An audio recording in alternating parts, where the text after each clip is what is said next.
मित्रांनो आता इथून आम्ही 20 रुपयाला 3 वडापाव आणि एक बिस्लरी घेऊन चाललोय। तर पाहू आता काय होतंय ते। खायचे आम्हाला माशेजला चाललोय, सगळ्यात बेस्ट ठिकाणी ते। आणि हे फुकटे मंडळी वडापाव खायचा आता मस्त वेगळी वडापाव। हाय मित्रांनो, वडापाव आणलेले ते मगाशी देऊ सर्वात स्वस्त वडापाव। साईज बघा तुम्ही, भजी का वडापाव पाहू शकता। फक्त 15 ला 3। अरे वरती पण मित्रांनो आता वडापाव कसा लागतो ते तुम्हाला सांगतो मी 2 मिनिटात।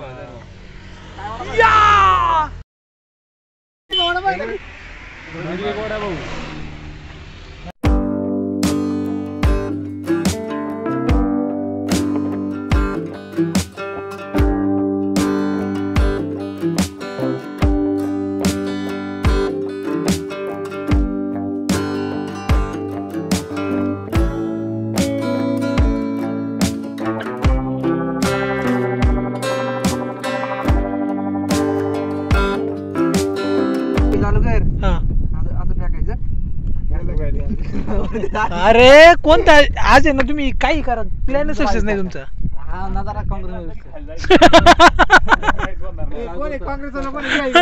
कट्टर काँग्रेस समोर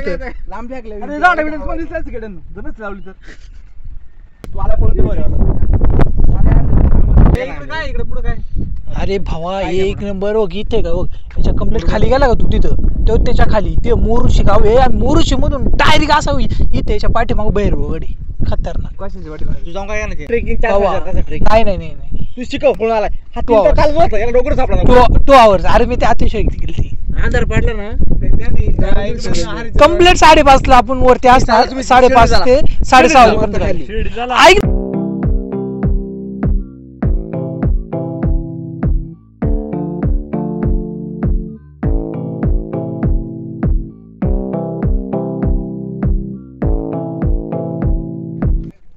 मित्रांनो, माशेजला आलोय आम्ही। खूप पाऊस पडतोय बघा, धुकं दिसत असेल तुम्हाला, धुकं दिसत असेल तुम्हाला बघा, हे बघा धुकं बघ। अरे हिच भारी टेक्निक इथं। थोडा पुसट दुःख झालं बघ ना, पाऊस दिसतोय का? मित्रांनो हे माकड बघा पुढे, हा हे बघा उडी मारली, खूप खतरनाक माकड आहे।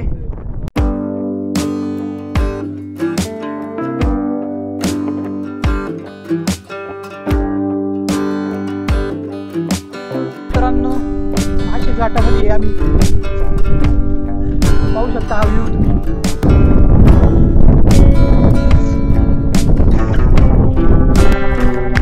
मित्रांनो हा व्ह्यू बघा, खूप सुंदर आहे।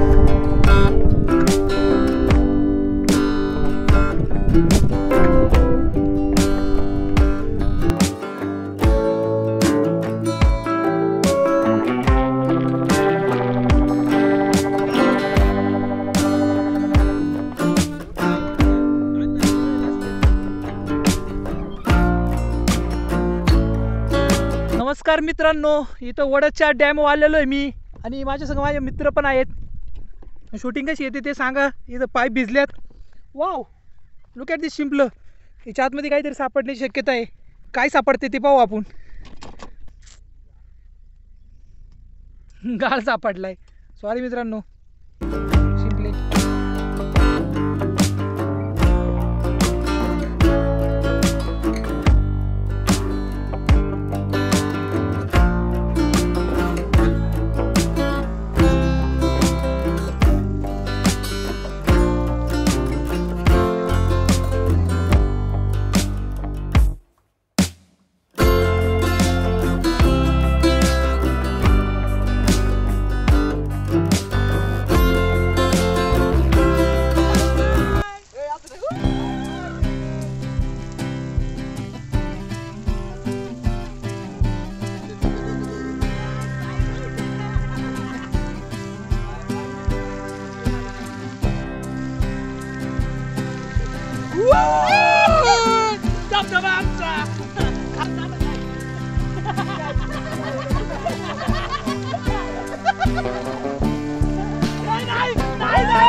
कापड घरामध्ये मला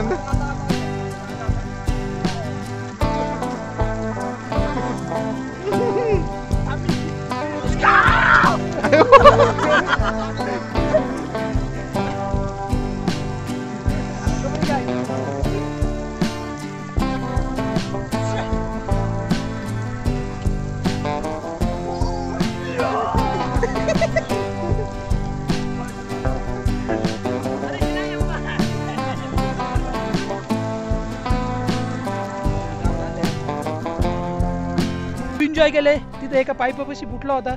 आज काय पाऊस झाला नाही, मासेच गाठला गेलो तो. खूप सुंदर असं तिथं धबधबे पडतात. पण this time is not my time, not हमारा टाईम. तर आता इथं वडच धरणामध्ये आम्ही थोडीशी आंघोळ केली आणि चाललो आहे घरी. आता कुठंतरी खाणार थोडंसं आणि घरी जाणार. आता रोहित काय म्हणतोय आपल्याला बघा. पावसाचं वातावरण असताना तसं दृश्य झालं नसताना देखील आम्ही या ठिकाणी एन्जॉय केलेलं आहे. मासेच घाटानंतर आम्ही वडदच्या डॅमवरती आलेले. त्या ठिकाणी पाणी खूप कमी आहे, पण एका ठिकाणी पाईप फुटले असताना देखील आम्ही खूप मजा केली. त्या पावसाच्या पाईप फुटलेल्या पाण्यात असं वाटत होतं की आभाळ कोसळेल.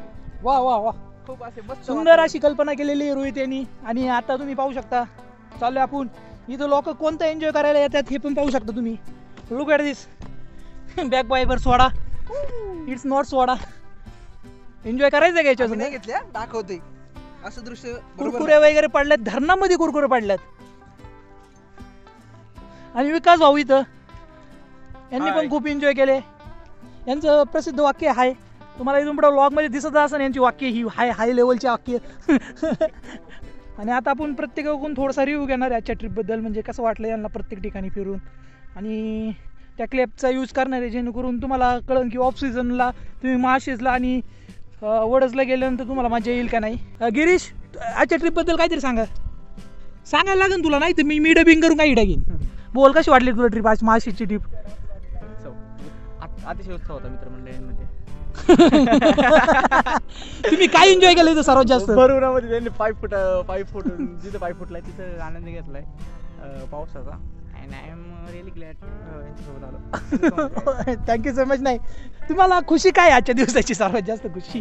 हा पाईप जर फुटला नसता तर काय झालं असतं आजच्या ट्रिपचं? खाली आण बघा. प्रज्वल, पुणेरी बॉय, कसं वाटलं तुम्हाला ट्रिप ही? वडस घाट कसा वाटला आणि माळशेज घाट? Okay okay. विदाऊट आमचे ड्रायव्हर नाही बाबा, मालक आहे, गाडीचे मालक. आणि यांना कसं ट्रिप वाटली हे सांगताय आपल्याला आजची? आम्हाला एकदम मोकळं नाही वाटलं, अजून पण गरम लई झालं. ओके. अजून पण ऑफ सीझनला तिथे जावं का नाही? ऑफ सीझनला तिथं कुणीही जाऊ नये, त्या रस्त्याने जाऊ नये. गिरीशनी नाही म्हणता चांगला रिव्ह्यू दिला या पाण्यापेक्षा. इथे ना इथं काय बोलायचं. कसं वाटलं तुला ट्रिप आजची? पावसाने खेळ गेला, आपण काय असं थोडंफार एन्जॉय केला असेल ना? एन्जॉय झाला ना थोडाफार. काय म्हणतात त्याला? पाय फाटलेलं किती मजा केली. पण तू नव्हता त्या व्हिडिओ मध्ये. काय त्याच्याबद्दल? आणि माळशेज घाट कसा वाटला तुम्हाला? माळशेज घाट एक नंबर. माळशेजला जावं का नाही या सीझन मध्ये? ऑफ सीझनला बळवून जाऊ नका. Okay okay. अजून काय म्हणणं तुमचं? आल्यानंतर पहिल्यांदा तर शिवाय देत होते, हा, पण त्या ठिकाणी आल्यानंतर दिवसभराची भूकतान विसरून आम्ही या ठिकाणी एन्जॉय घेतलेला आहे.